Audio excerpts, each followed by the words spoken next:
Assalamualaikum warahmatullahi wabarakatuh. Nama saya Syifa Eriana dengan NIM 2104026015 dari kelas IATA 4. Di sini saya akan menjelaskan tafsir surah Yasin ayat 74 sampai 75 pada 5 sumber penafsiran, yaitu tafsir Al-Misbah, tafsir Ibnu Katsir, tafsir Al-Jailani, tafsir Al-Ibris, dan tafsir Jalalain. Pada tafsir Al-Misbah, surat Yasin ayat 74 dan 75 ini digabung menjadi satu. Nah, kedua ayat ini mengecam kepada kaum musyrikin yang acuh dan tidak peduli kepada anugerah yang telah Allah berikan kepada mereka.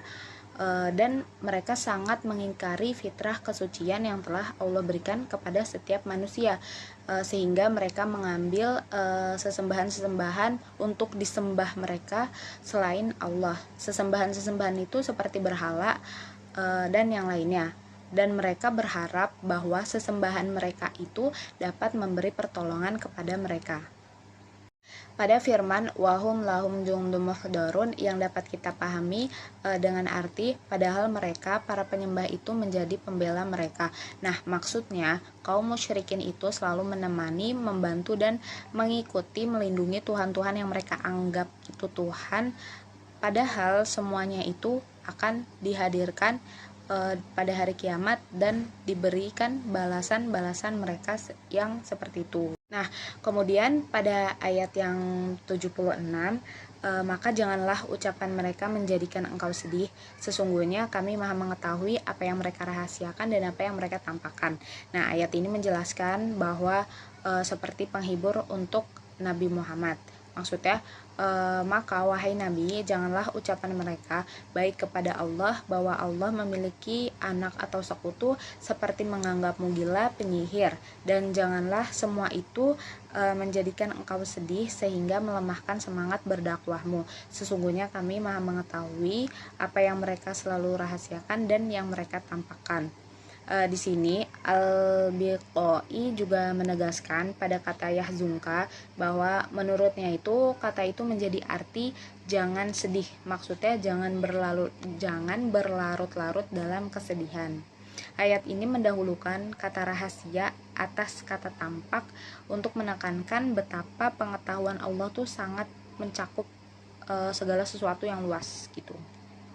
Pada tafsir Ibnu Katsir, surah Yasin ayat 74, 75, dan 76, penafsirannya itu dijadikan satu. Allah berfirman, mereka sesembahan itu tidak dapat menolong mereka. Maksud dari sesembahan itu tidaklah mampu untuk menolong para penyembahnya. Bahkan sesembahan yang mereka anggap Tuhan itu lebih lemah daripada yang disembah itu, yang mereka sembah itu. Bahkan sesembahan itu tidak mampu membalas orang-orang yang berbuat buruk kepadanya. Nah, Mujahid berkata, maksudnya ketika dari hisab yang dimaksud itu patung-patung tersebut akan dikumpulkan dan akan dihadirkan ketika para penyembahnya dihisab. Qatadah menafsirkan pada firman Allah, mereka sesembahan itu tidak dapat menolong mereka. Maksud dari sesembahan itu, padahal mereka itu menjadi tentara yang disiapkan untuk menjaga sesembahan itu. Orang-orang musyrik itu selalu membela sesembahan mereka di dunia, padahal sesembahan itu tidak dapat memberi kebaikan sedikit pun untuk mereka dan tidak menghalangi keburukan yang akan dilakukan kepada yang mereka sembah itu. Demikianlah yang dikatakan oleh Hasan Al-Basri. Itu adalah pendapat yang baik dan pendapat itulah yang dipilih oleh Ibnu Jarir. Kemudian pada tafsir Al-Jalalain ayat 74 dan 75 itu dijadikan satu. Pada kata la yastati'un yang artinya berhala-berhala itu tidak akan dapat, yakni sesembahan-sesembahan mereka itu tidak dapat menolong. Ungkapan kata berhala itu memakai jamak untuk orang yang berakal hanyalah sebagai kata kiasan saja, yakni maksudnya mereka dianggap sebagai makhluk yang berakal. Kemudian pada kata nasrohum wahum yang artinya menolong mereka, padahal berhala-berhala itu, sesembahan-sesembahan mereka itu menjadi tentara mereka. Dan pada kata lahum jungdun yang artinya menurut dugaan mereka itu maksudnya tentara yang siap menolong yang telah disiapkan di dalam neraka bersama mereka gitu. Kemudian pada penafsiran ayat 76 pada kata fala yahzunka qauluhum yang artinya maka janganlah ucapan mereka menyedihkan. Maksudnya ucapannya itu seperti ucapan bahwa kamu bukanlah seseorang yang diutus oleh Allah dan ucapan-ucapan lainnya.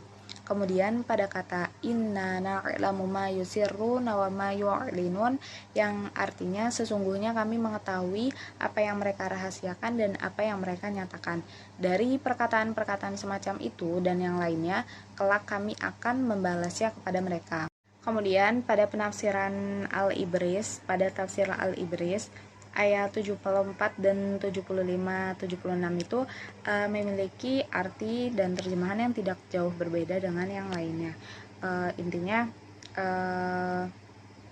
orang-orang kafir itu keliru dalam memilih Tuhan yang mereka anggap dapat melindungi dan memberi pertolongan kepada mereka. Padahal yang mereka anggap Tuhan itu tidak dapat memberikan pertolongan apapun gitu, seperti berhala atau yang lainnya. Kemudian pada tafsir Al-Jailani pada penafsiran ayat 74, tanda-tanda orang yang kufur terhadap nikmat-nikmat Allah dan lupa dengan hakikat kemuliaan Allah adalah mencari Tuhan selain Allah, padahal hanya Allah zat yang satu dan tempat menerima pertolongan serta memiliki sifat ketuhanan yang rububiyah yang berhak disembah dan merupakan tempat kembali yang dapat mengatasi segala malapetaka supaya kalian semua mendapat pertolongan Allah.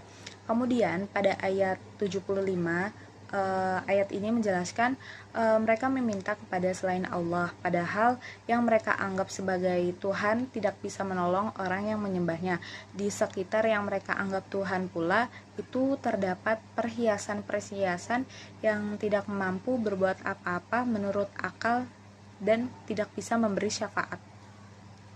Kemudian pada ayat 76 ayat ini menjelaskan setelah Rasulullah mengetahui kegiatan-kegiatan mereka, Allah mengingatkan kepada Rasul itu agar tidak bersedih mendengar cerita-cerita kaum musyrikin itu, karena mereka adalah seorang penyair dan orang yang gila. Kitab mereka merupakan buku syair atau puisi yang berdusta. Jadi isi bukunya itu bohong tentang dakwah, risalah, dan kenabian. Dan cerita tentang kebangkitan itu merupakan suatu kebohongan.